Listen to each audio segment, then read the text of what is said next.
Assalamualaikum warahmatullahi wabarakatuh. Selamat datang di Nugroho Room. Bagaimana kabarnya rekan-rekan Nugroho Room? Saya harapkan semuanya baik-baik saja ya. Tetap jaga kesehatan dan fokus untuk belajar SKB. Untuk persiapannya bagaimana? Apa sudah siap untuk pelaksanaan di bulan depan? Semoga kita berjalan lancar untuk ujiannya dan semuanya bisa lolos ya. Baik, di kesempatan hari ini saya akan membahas terkait kelanjutan dari soal tryout premium ya. Langsung saja tidak panjang lebar untuk soal berikutnya. 31. Prinsip penilaian diantaranya adalah titik-titik. A. Sahih, objektif, adil, terpadu, terbuka, menyeluruh dan berkesinambungan, sistematis, beracuan kriteria, akuntabel. B. Sahih, terbuka, menyeluruh dan berkesinambungan, sistematis, beracuan kriteria, akuntabel. C. Sahih, objektif, adil, terbuka, menyeluruh dan berkesinambungan, sistematis, beracuan kriteria, akuntabel. D. Sahih, objektif, adil, terpadu, terbuka, menyeluruh, dan berkesinambungan. E. Sahih, objektif, adil, terpadu, terbuka, ekonomis, sistematis, beracuan kriteria, akuntabel. Mana kira-kira jawaban yang tepat untuk prinsip penilaian? Ya, jawabannya adalah A ya. Sahih, objektif, adil, terpadu, terbuka, menyeluruh dan berkesinambungan, sistematis, beracuan kriteria, akuntabel. Jadi di pembahasannya untuk sahih ini itu masuk penilaian yang dilakukan berdasarkan data yang mencerminkan kemampuan yang diukur. Sedangkan objektif itu penilaian lebih dari satu, perlu dilihat reliabilitasnya atau konsistensi antara penilaian atau interoperability untuk menjamin objektivitas setiap penilaian ya. Kemudian untuk adil, penilaian ini tidak menguntungkan atau merugikan peserta didik karena perbedaan latar belakang, agama, suku, budaya, adat istiadat, status sosial, ekonomi, dan gender ya. Untuk terpadu merupakan salah satu komponen yang tidak dipisahkan dari kegiatan pembelajaran. Keterpaduan penilaian harus mengacu pada proses pembelajaran yang dilakukan. Kemudian terbuka, prinsip terbuka ini pihak yang dinilai dan pengguna hasil penilaian berhak tahu proses dan acuan yang digunakan dalam penilaian sehingga hasil penilaian dapat diterima oleh siapapun. Kemudian prinsip menyeluruh dan berkesinambungan. Penilaian oleh pendidik mencakup semua aspek kompetensi diselenggarakan sepanjang proses pembelajaran dan menggunakan pendekatan assessment as learning, for learning, dan of learning secara proporsional. Kemudian sistematis. Penilaian dilakukan secara berencana dan bertahap dengan mengikuti langkah-langkah baku. Penilaian sebaiknya diawali dengan pemetaan, dilakukan identifikasi dan analisis KD, serta indikator ketercapaian. Serta untuk prinsip berikutnya beracuan kriteria ya. Tidak apa-apa banyak ya. Yang penting rekan-rekan semuanya paham dan tahu ya. Biar menambah pemahaman rekan-rekan semuanya. Lanjut ya. Beracuan kriteria. Jadi penilaian pada kurikulum berbasis kompetensi menggunakan acuan kriteria ya, artinya untuk menyatakan seorang peserta didik telah kompeten atau belum bukan dibandingkan terhadap pencapaian teman-temannya atau kelompoknya, melainkan dibandingkan terhadap kriteria minimal yang ditetapkan. Peserta yang sudah mencapai kriteria minimal disebut tuntas, dapat melanjutkan pembelajaran untuk mencapai kompetensi berikutnya, sedangkan peserta yang belum mencapai kriteria minimal wajib menempuh remedial. Kemudian prinsip akuntabel. Penilaian dapat dipertanggungjawabkan baik dari segi teknik, prosedur maupun hasilnya. Akuntabel penilaian dapat dipenuhi bila penilaian dilakukan secara sahih, objektif, adil, dan terbuka. Sebagaimana telah diuraikan di atas tadi ya sebelumnya, bahkan perlu dipikirkan konsep meaningful assessment-nya selain dipertanggungjawabkan secara teknik, prosedur, dan hasilnya. Penilaian juga harus dipertanggungjawabkan kebermaknaannya bagi peserta didik dan proses belajarnya, seperti itu. Berikutnya soal 32. Ada berapakah prinsip penilaian? A5, B6, C7, D8, E9. Prinsip penilaian barusan tadi. Ya, E9 ya. Jadi ada 9 ya, sahih, objektif, adil, terpadu, terbuka, menyeluruh dan berkesinambungan, sistematis, beracuan kriteria, akuntabel ya. Diingat-ingat barusan saya bahaskan panjang lebar. Berikutnya soal nomor 32. Seharusnya yang paling dominan dilakukan oleh pendidik adalah titik-titik. A. Assessment of learning. B. Assessment for learning. C. Assessment as learning. D. Assessment on learning. E. Assessment in learning. Mana kira-kira yang tepat? Ya, jawabannya adalah A, of learning ya.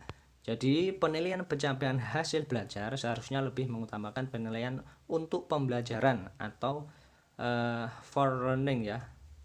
Dan penilaian pembelajaran assessment as learning dan dibandingkan penilaian akhir pembelajaran atau assessment of learning. Jadi AOL ya saya singkat menempati puncak tertinggi ya, disusul AFL atau assessment for learning dan AAL atau assessment as learning seperti itu. Kemudian soal nomor 34. Paling dominan dilakukan oleh pendidik adalah masih yang bersangkutan tadi, A. Assessment of learning, B. Assessment for learning, C. Assessment as learning, D. Assessment on learning, E. Assessment in learning. Ya, D. Assessment on learning. Jadi selama ini assessment of learning paling dominan dilakukan oleh peserta didik dibandingkan assessment for learning dan assessment as learning. Soal berikutnya, melibatkan peserta didik secara aktif dalam kegiatan penilaian tersebut. Peserta didik diberi pengalaman untuk belajar menjadi penilai bagi dirinya sendiri. Contohnya penilaian diri atau self-assessment dan penilaian antar teman termasuk dalam titik-titik. A. Assessment of learning, B. Assessment for learning, C. Assessment as learning, D. Assessment on learning, E. Assessment in learning. Jawabannya adalah C. Assessment as learning. Jadi Assessment as learning atau AAL ini memiliki fungsi yang mirip dengan AFL, jadi jangan bingung ya, yaitu berfungsi sebagai formatif dan dilaksanakan selama proses pembelajaran berlangsung. Perbedaannya, jika AAL atau Assessment as learning ini melibatkan peserta didik secara aktif dalam kegiatan penilaian tersebut. Peserta didik diberi pengalaman untuk belajar menjadi penilai bagi dirinya sendiri. Penilaian diri atau self-assessment dan penilaian antar teman merupakan contoh AAL. Ya, as learning. Dalam AAL, peserta didik juga dapat dilibatkan dalam merumuskan prosedur penilaian seperti itu. Berikutnya soal nomor 36. Dilakukan selama proses pembelajaran berlangsung dan biasanya digunakan sebagai dasar untuk melakukan perbaikan proses belajar mengajar. Berbagai bentuk penilaian formatif, misalnya tugas, presentasi, proyek, termasuk kuis penilaian untuk proses belajar termasuk ke dalam titik-titik. A. AOL, B. AFL, C. AAL, D. AOL, E. AIL. Ya, saya singkat aja ya. Jawabannya adalah B, yaitu AFL. Jadi AFL dilakukan selama proses pembelajaran berlangsung dan biasanya digunakan sebagai dasar untuk melakukan perbaikan proses belajar mengajar. Dengan AFL ini peserta didik atau pendidik dapat memberikan umpan balik terhadap proses belajar peserta didik, memantau kemajuan dan menentukan kemajuan belajarnya. AFL juga dapat dimanfaatkan oleh pendidik untuk meningkatkan perform dalam memfasilitasi peserta didik. Berbagai bentuk penilaian formatif, misalnya tugas, presentasi, proyek, termasuk kuis merupakan contoh-contoh assessment for learning atau AFL ya, bukan AL dulu ya. Berikutnya soal nomor 37. Merupakan penilaian yang dilaksanakan setelah proses pembelajaran selesai, contohnya ujian nasional, ujian sekolah atau madrasah, dan berbagai bentuk penilaian sumatif atau penilaian hasil belajar ya, sumatif itu termasuk ke dalam titik-titik. A. AOL, B. AFL, C. AAL, D. AOL, E. AIL. Ya, mana kira-kira? A ya, jadi AOL. Jadi AOL ini merupakan penilaian yang dilaksanakan setelah proses pembelajaran selesai. Proses pembelajaran selesai tidak selalu terjadi di akhir tahun atau di akhir peserta didik menyelesaikan pendidikan pada jenjang tertentu. Jadi setiap pendidik melakukan penilaian yang dimaksudkan untuk memberikan pengakuan terhadap ketercapaian atau pencapaian hasil belajar setelah proses pembelajaran selesai. Berarti pendidik tersebut melakukan AOL seperti UN, US, dan berbagai bentuk penilaian sumatif merupakan assessment of learning atau penilaian hasil belajar ya, seperti itu. Berikutnya soal nomor 38. Digunakan untuk menentukan keberhasilan belajar peserta didik pada KD tertentu, akhir suatu semester, 1 tahun pembelajaran, atau masa pendidikan di satuan pendidikan adalah fungsi penilaian titik-titik. A. Formatif, B. Sumatif, C. Evaluatif, D. Diagnostik, E. Penempatan. Ya, fungsi penilaian sebagai B ya, sumatif. Jadi fungsi sumatif ini digunakan untuk menentukan keberhasilan belajar peserta didik pada KD tertentu. Akhir suatu semester atau satu tahun pembelajaran atau masa pendidikan di satuan pendidikan. Jadi hasil dari penentuan keberhasilan ini digunakan untuk menentukan nilai raport, kenaikan kelas, dan keberhasilan belajar satuan pendidikan seorang peserta didik.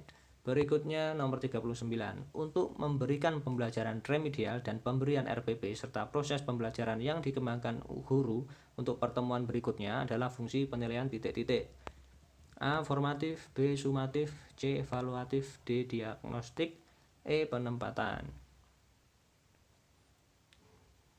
Ya, jawabannya adalah A. Formatif. Ingat, formatif digunakan untuk memperbaiki kekurangan hasil belajar peserta didik dalam sikap, pengetahuan, dan keterampilan pada setiap kegiatan penilaian selama proses pembelajaran dalam satu semester. Sesuai dengan prinsip kurikulum 2013, hasil dari kajian terhadap kekurangan peserta didik digunakan untuk memberikan pembelajaran remedial dan perbaikan RPP serta proses pembelajaran yang dikembangkan guru untuk pertemuan berikutnya.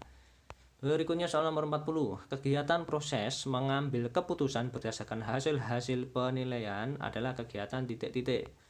A. Pengukuran, B. Penilaian, C. Evaluatif, D. Penempatan, E. Pemilihan. Nah, ini biasanya keluar ini yang tahun kemarin ya.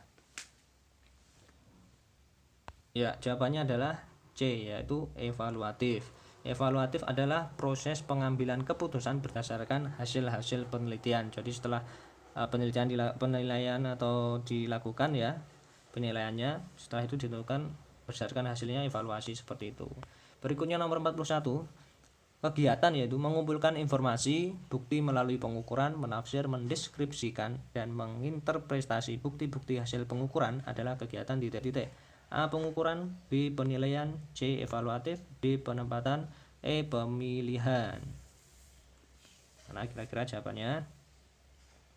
Ya, jawabannya adalah B, yaitu penilaian. Jadi penilaian adalah proses mengumpulkan informasi atau bukti melalui pengukuran, menafsir, mendeskripsikan, dan menginterpretasi bukti-bukti hasil pengukuran. Soal berikutnya, kegiatan membandingkan hasil pengamatan dengan suatu kriteria atau ukuran adalah kegiatan titik-titik. Kata kuncinya membandingkan ya. A. Pengukuran, B. Penilaian, C. Evaluasi, D. Penempatan, E. Pemilihan. Jawabannya adalah A, yaitu pengukuran. Jadi pengukuran adalah kegiatan membandingkan hasil pengamatan dengan suatu kriteria atau ukuran. Berikutnya soal nomor 43. Berdasarkan Kemendikbud nomor 81A tahun 2013, istilah penilaian asesmen terdiri dari tiga kegiatan, yaitu A. Pengukuran, penilaian, evaluasi, B. Pengukuran, penilaian, penempatan, C. Penempatan, penilaian, evaluasi, D. Pengukuran, penilaian, pengujian, E. Pengukuran, perskoran, penilaian. Mana kira-kira jawabannya? Ya, A ya, pengukuran, penilaian, evaluasi. Jadi istilah penilaian terdiri dari tiga kegiatan, yakni pengukuran, penilaian, dan evaluasi. Ketiga istilah tersebut memiliki makna yang berbeda walaupun memang saling berkaitan. Pengukuran adalah kegiatan membandingkan hasil pengamatan dengan suatu kriteria atau ukuran. Penilaian adalah proses pengumpulan informasi atau bukti melalui pengukuran, menafsirkan, mendeskripsikan, dan menginterpretasi bukti-bukti hasil pengukuran. Sedangkan evaluasi adalah proses mengambil keputusan berdasarkan hasil penilaian. Soal berikutnya, alokasi waktu jam tatap muka pembelajaran yang benar adalah titik-titik. A. SDMI 35 menit, SMP MTS 40 menit, SMA MA 45 menit, SMK MAK 45 menit. B. SDMI 20 menit, SMP MTS 30 menit, SMA MA 40 menit, SMK atau MAK 50 menit. B. C. SDMI 25 menit, SMP MTS 30 menit, SMA MA 35 menit, SMK atau MA 40 menit. D. SDMI 30 menit, SMP MTS 35 menit, SMA MA 40 menit, SMK MAK 45 menit. E. SDMI 35 menit, SMP MTS 45 menit, SMA MA 50 menit, SMK MAK 55 menit. Alokasi waktu ya dan jam tatap muka. Ya, jawabannya A ya. Jadi persyaratan melaksanakan proses pembelajaran alokasi waktu jam tatap muka pembelajaran kalau SD itu 35 menit, SMP atau MTS 40 menit, SMA MA 45 menit, dan SMK, SMAK, MAK itu 45 menit. Jadi sama SMA dan SMK ya. Berikutnya soal nomor 45. Prinsip penyusunan RPP diantaranya A. Perbedaan individu, partisipasi aktif peserta didik, pengembangan budaya membaca dan menulis, pemberian umpan balik, penekanan pada keterkaitan dan keterpaduan, mengakomodasi pembelajaran tematik terpadu, penerapan teknologi informasi dan komunikasi. B. Pembedaan individu, pengembangan budaya membaca dan menulis, pemberian umpan balik, mengakomodasi pembelajaran tematik terpadu, penerapan teknologi informasi dan komunikasi. C. Perbedaan individual, partisipasi aktif peserta didik, pengembangan budaya membaca dan menulis, pemberian umpan balik, penekanan pada keterkaitan dan keterpaduan, mengakomodasi pembelajaran tematik terpadu. D. Perbedaan individual, pengembangan budaya membaca dan menulis, pemberian umpan balik, penekanan pada keterkaitan dan keterpaduan, mengakomodasi pembelajaran tematik terpadu, penerapan teknologi informasi dan komunikasi. E. Perbedaan individu, partisipasi aktif peserta didik, pengembangan budaya membaca dan menulis, pemberian umpan balik, penekanan pada keterkaitan dan keterpaduan, mengakomodasi pembelajaran tematik terpadu, penerapan teknologi informasi dan komunikasi, dan evaluatif. Ini banyak ya untuk prinsip penyusunan. Karena kira-kira jawabannya, coba silakan dianalisis. Jadi jawabannya adalah A ya. Jadi perbedaan individual, partisipasi aktif peserta didik, pengembangan budaya membaca dan menulis, pemberian umpan balik, penekanan pada keterkaitan dan keterpaduan, mengakomodasi pembelajaran tematik terpadu, penerapan teknologi informasi dan komunikasi. Seperti itu ya. Saya rasa untuk prinsipnya sudah cukup jelas. Berikutnya soal nomor 46. Ada berapakah prinsip penyusunan RPP? Ya. A5, B6, C7, D8, E9. Nah, jawabannya adalah C, yaitu 7. Jadi prinsip penyusunan RPP itu pada dasarnya ada perbedaan individu peserta didik, kemudian partisipasi aktif peserta didik, pengembangan budaya membaca dan menulis, pemberian umpan balik dan tindak lanjut RPP, penekanan dan keterkaitan dan keterpaduan antar KD, mengakomodasi pembelajaran tematik terpadu, penerapan teknologi informasi dan komunikasi. Berikutnya soal nomor 47. Komponen RPP paling sedikit memuat diantaranya A. Identitas sekolah, identitas mata pelajaran. Silahkan dicermati ya.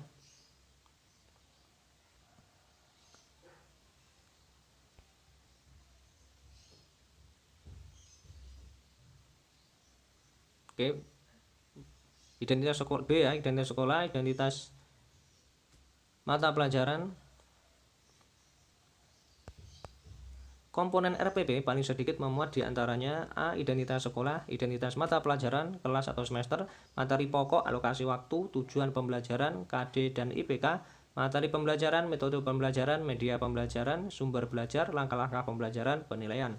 B. Identitas sekolah, identitas mata pelajaran, kelas atau semester, materi pokok, alokasi waktu, tujuan pembelajaran, KD dan IPK, metode pembelajaran, media pembelajaran, sumber belajar, langkah-langkah pembelajaran, penilaian.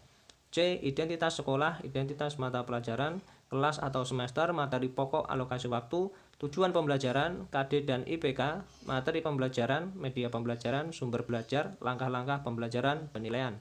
D. Identitas sekolah, identitas mata pelajaran, kelas atau semester, materi pokok, alokasi waktu, tujuan pembelajaran, KD dan IPK, materi pembelajaran, metode pembelajaran, sumber belajar, langkah-langkah pembelajaran, penilaian.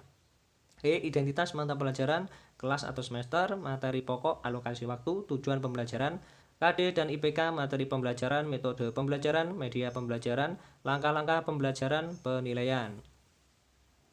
Ini untuk komponen RPP ya, paling sedikit, selebihnya nanti banyak. Jawabannya adalah A ya. Jadi identitas sekolah, identitas mata pelajaran, kelas atau semester, kemudian materi pokok, kemudian alokasi waktu, tujuan pembelajaran, dan KD dan IPK, materi pembelajaran, metode pembelajaran, media pembelajaran, sumber belajar, langkah-langkah pembelajaran, dan yang terakhir penilaian. Berikutnya 48. Ada berapakah jumlah komponen RPP menurut Permendikbud nomor 22 tahun 2016 ya, barusan tadi ya. A10, B11, C12, D13, E14. Jawabannya adalah D, yaitu 13. Jadi untuk Permendikbud nomor 22 tahun 2016 itu untuk komponen LPP-nya identitas sekolah, identitas mata pelajaran, kelas atau semester, materi pokok, alokasi waktu, tujuan pembelajaran, KD dan IPK, materi pembelajaran, metode pembelajaran, media pembelajaran, sumber belajar, langkah-langkah pembelajaran, penilaian. Berikutnya soal nomor 49. Manakah urutan yang paling tepat mengenai komponen silabus menurut Permendikbud nomor 22 tahun 2016? A. Identitas mata pelajaran, identitas sekolah, kompetensi inti, kompetensi dasar, tema, materi pokok, pembelajaran, penilaian, alokasi waktu, sumber belajar. B. Identitas mata pelajaran, identitas sekolah, kompetensi inti, kompetensi dasar, tema, materi pokok, media pembelajaran, penilaian, alokasi waktu, sumber belajar. C. Identitas mata pelajaran, kompetensi inti, kompetensi dasar, tema materi pokok, pembelajaran, penilaian, alokasi waktu, sumber belajar. D. Identitas mata pelajaran, identitas sekolah, kompetensi inti, kompetensi dasar, indikator, materi pokok, pembelajaran, penilaian, alokasi waktu, sumber belajar. E. Identitas mata pelajaran, identitas sekolah, kompetensi inti, kompetensi dasar, tema, materi pokok, pembelajaran, penilaian, alokasi waktu, sumber belajar, penilaian. Silakan dianalisis. Ya, jawabannya adalah A. Identitas mata pelajaran, identitas sekolah, kompetensi inti, kompetensi dasar, tema, materi pokok, pembelajaran, penilaian, alokasi waktu, sumber belajar. Seperti itu. Ya, ada 10 poin dalam silabus menurut Permendikbud nomor 22 tahun 2016. Kemudian nomor soal terakhir ya, 50. Ada berapakah jumlah komponen silabus menurut Permendikbud nomor 22 tahun 2016? A7, B8, C9, D10, E11. Ya, mudah sekali ya. D ya, 10. Tadi sudah saya jelaskan ya. Untuk identitasnya itu pokoknya komponennya identitas mata pelajaran, identitas sekolah, kompetensi inti, kompetensi dasar, tema, materi pokok, pembelajaran, penilaian, alokasi waktu, sumber belajar. Itu ya untuk yang terakhir. Baik, itu saja. Terima kasih untuk kesempatannya kita bisa berkomunikasi lagi untuk rekan-rekan Nugroho Harum. Semoga apa yang saya sampaikan tadi bermanfaat, dan yang sudah mengikuti dari part 1 sampai 23 ini mudah-mudahan bisa menambah referensi hasil belajar dan review dari soal-soal SKB ya. Baik, itu saja yang dapat saya sampaikan. Jangan lupa untuk subscribe, like, dan komen, share ya, agar pembelajaran atau pembahasan kita seperti ini bisa banyak yang tahu, khususnya di materi tryout pembahasan soal SKB ya. Baik, saya undur diri, saya pamit dulu. Wassalamualaikum warahmatullahi wabarakatuh.